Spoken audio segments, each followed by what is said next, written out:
to wszystko, co nam mówi dzwoń, dzwoń, dzwoń nad krainą, rozlejaj całe błogosławieństwo. Hej, hej, hej, hej, Sokoli. So, first things first, I did not learn how to make all the beautiful, fancy interactive maps. So let's go the partisan way, just a paper map. Let's just record and let's zoom in on northern Slovakia. This is a region where the country was pretty much born, really.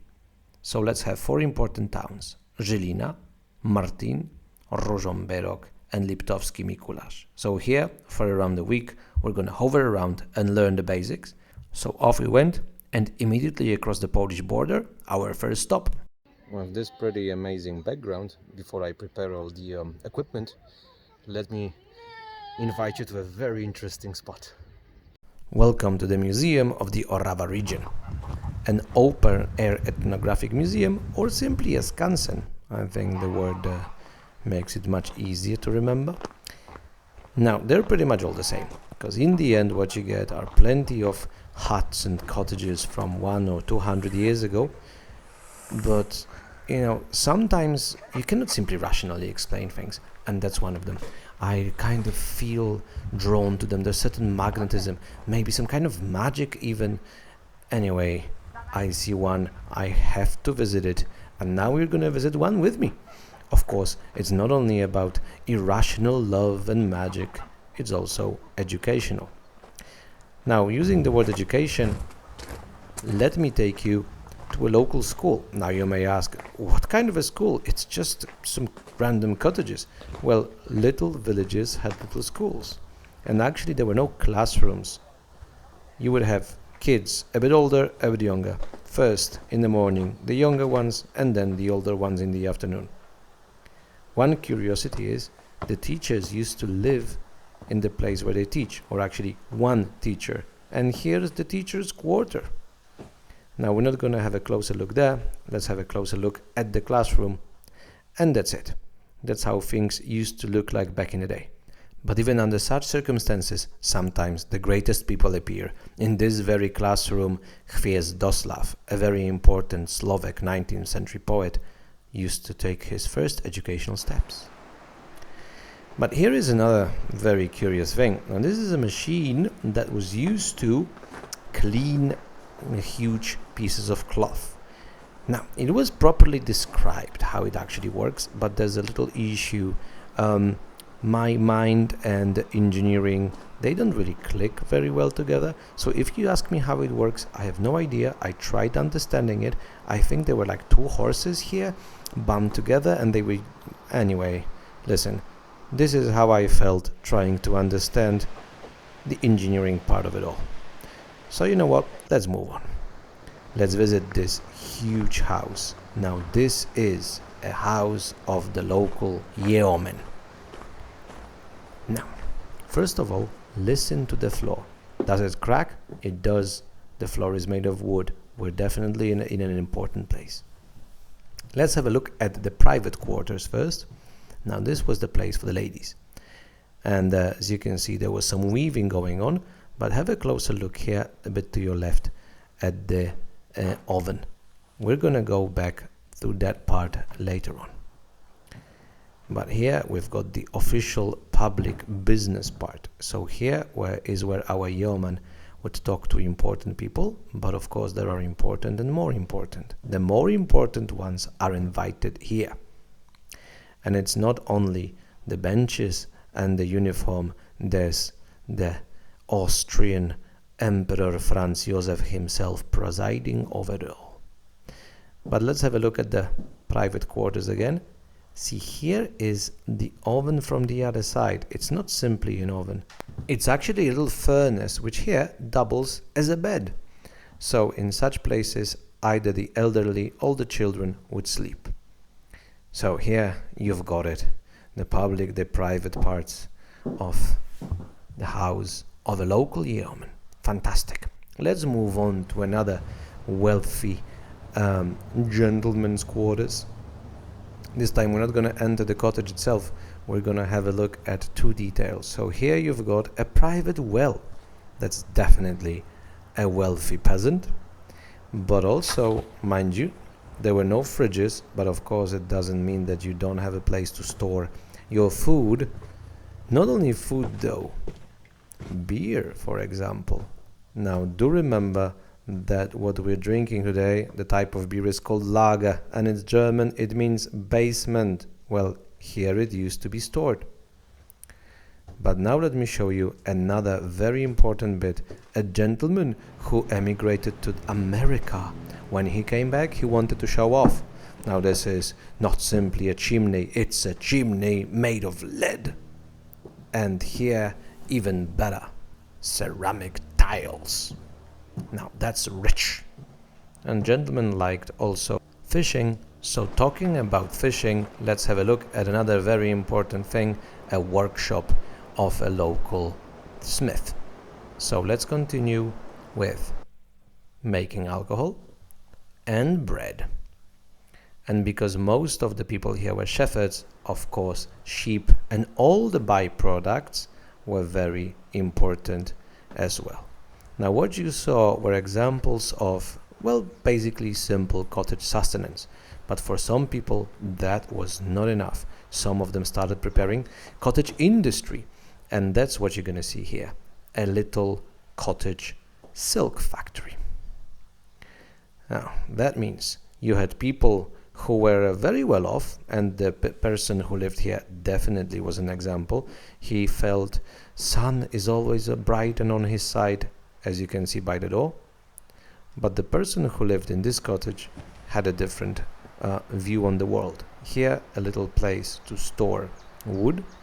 Here, a place for an animal or two. The canal here is basically for the piss. Now here you've got a place to store some food for the animals and some tools, and that's the place where the person lived. Look at the floor, it's actually made of earth, not enough money to have a wooden floor. But rich or poor, when it comes to the toilet, it's going to be in a shed outside. Now unfortunately what you see here is a space for the hydrant. There is no actual toilet in this skansen. But what you're seeing in front of you is of a different type and breed. This is a 15th century Gothic wooden church. Now the huts we used to see are up to 200 years old, but this is exquisite.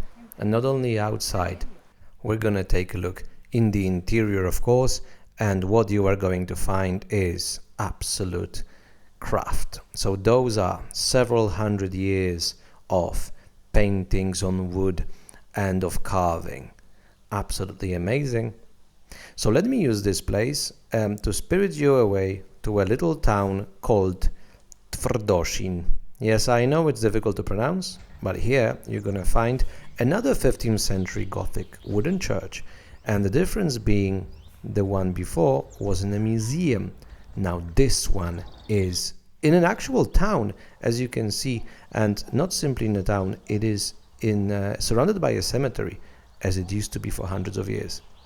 So that's pretty much why this wooden church is on the UNESCO heritage list, because it's not huge. That's not the point. The point is it is 600 years old. It is original, it's standing in its original surroundings, and it is still used by the local people. It is not a piece in a museum. It is a living, breathing church. You can actually compare it to, I don't know, Notre Dame itself. But let's go back to our skansen with a bit of a view of the surroundings, and let me give you a little resume. An hour and a bit later, I think it's time to finally sit down for a moment. And what a beautiful place. So you've got pretty good weather actually. There are the birds chirping around, and of course plenty of old school awesome village cottages. See, the thing is, the village when I was raised, until late 80s, beginning of 90s, you could still actually find maybe not 100% cottages like this, but quite a lot of them still were, let's call it, real. So I do remember such places. I do remember people using plenty of the equipment that is still lying around here as a museum. So if I remember it from being a little child, I guess that may explain my love for such sites. Also, I think that explains why I love the 80s disco. Yeah, I think I just love anything from my childhood, which is not that bad after all, I guess. But enough of it, let's continue. On the way, the snow-capped Western Tatra Mountains. I think the Western. I think the Tatras. Well, they're definitely snow-capped. Anyway, we're gonna visit Ružomberok, a very nice town, looking like that back in the day, and looking like this today. See, the thing is, it's actually not the prettiest town in Slovakia, but it's not the point. The place is in the mountains, so winter skiing and summer hiking. So it's mostly for outdoors, but actually we came here for something indoors. The best thing about us going into every single museum we encounter is that very often we're alone. So here we are in the Liptov Museum in Ružomberok, so basically the original museum. And they actually had to light everything for us because there's literally nobody. So what's great about it? Museum is ours. And here's the ethnographic part, one of our favorites. So here's a postscriptum to the skansen. People sometimes ask, why visit museums and skansens? They're all the same. Yeah, well, yeah, but behind every hut, behind every piece of equipment, there are live people.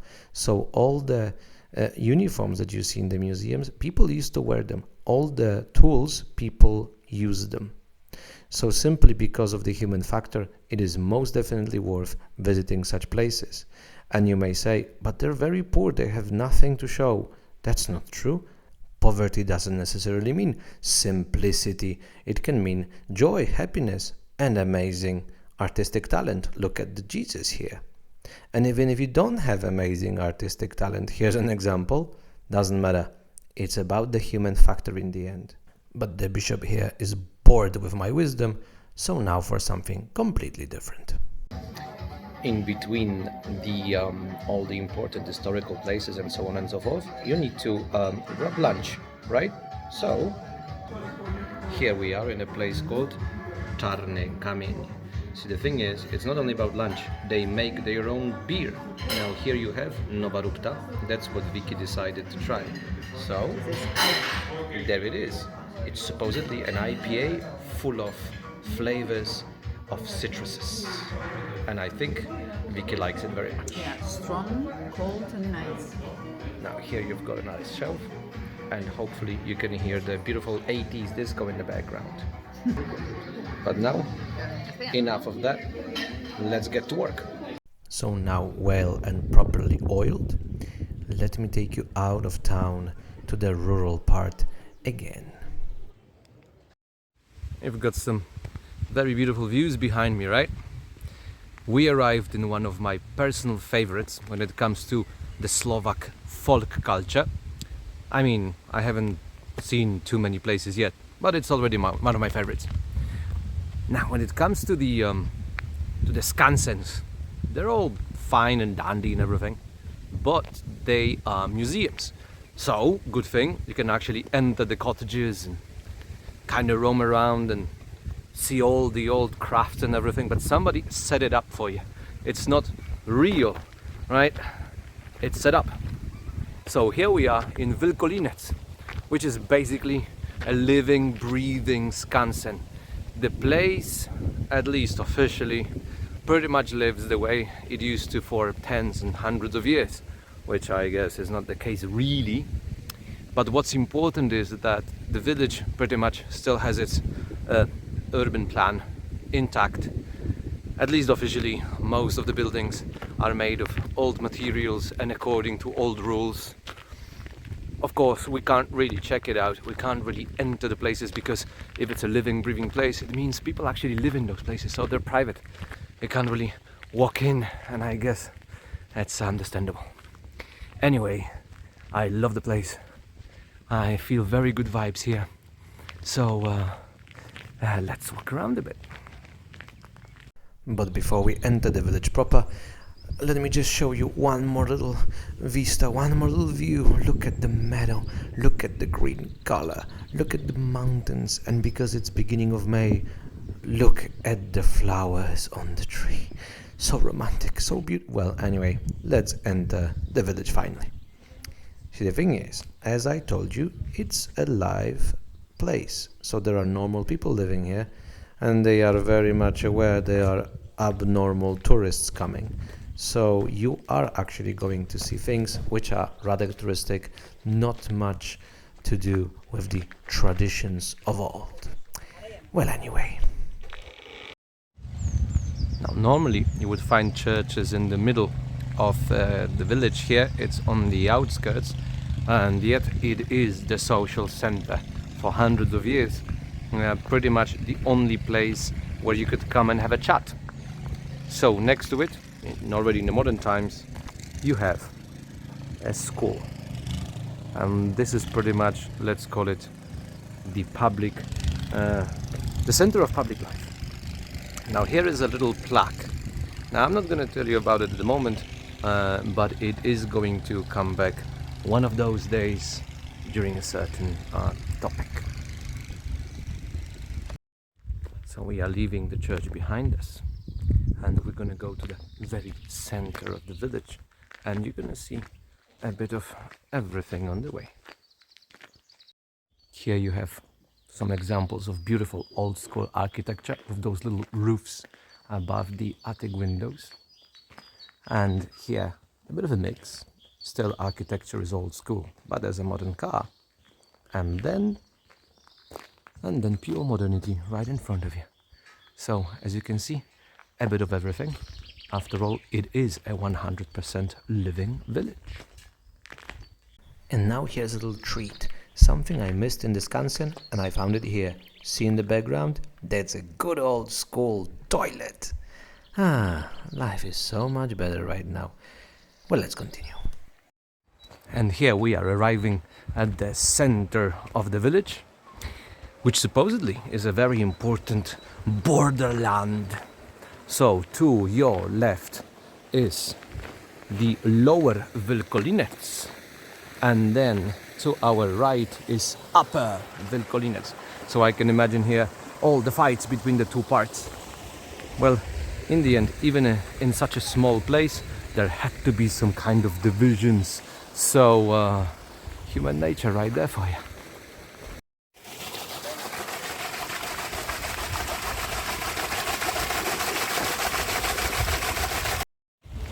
Now, walking around the village, let me tell you a couple of things about how people actually lived here.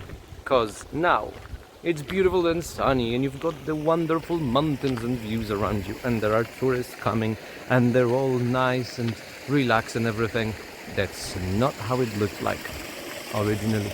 Here, life was tough. Now, first of all, it is the beginning of May, and you can still find plenty of snow around. So imagine how long winters are here. Winter is obviously not the most, not the easiest time for life. Another thing is, we tend to forget that there are plenty of forests. There still are, there were more. And in forests you've got things living like wolves or bears. Hence, for example, so many modern bear scouts. So it's not only the, let's call it, Mother Nature itself that can kill you with, for example, snow and low temperatures, but it can be Mother Nature killing you in the form of an animal. But of course they actually did live off Mother Nature and animals in the end. So here it was mostly pastures and shepherds. So sheep, some cows, but sheep mostly, and you can still see it in the food. For example, the cheese here should be mostly sheep cheese. Of course they would also collect berries and herbs, but it's tough life and it's not easy to get by, so they would now and then try to find other ways of sustenance. For example, they would join the military, official or unofficial, as in here one of the ways to earn money was to become a robber, and about one such kind of local Robin Hood actually. we're going to talk very soon. But let me give you one example of history. 1771, the city of Ružomberok decided that the pastures, the streams that were officially public are not public anymore. Gotta pay for them, especially if you're outside of the town itself. So the people in Vlkolínec got angry and they started a rebellion, which was simply very quickly crushed. Punishment is severe. All the adult men here had to work 21 days for the local nobility, and to ensure it you had a unit of the military stationed here. So imagine this, all the grown-ups, all the men are out, and there's a military here with all the women around. So that's one little detail nobody really talks about. I imagine there must have been quite a lot of rapes here. That's a part of history which is very often omitted. There was plenty going on also during the modern times. For example, the school that we saw from the 19th century, but even during the Second World War, the mobility of the people here against the occupier meant that one of those days 1/3 of the place got burned down. Which part it was, I have no idea. But as you can see, even in the pretty modern times, a lot was happening, definitely more than you would assume walking around here today with all the tranquility surrounding us. But it was finally time to leave the beautiful Vlkolínec. Now, I know that the clip was long, and I know I promised you Robin Hood and so on. Mind you, everything is going to be properly explained in part 2, so stick around.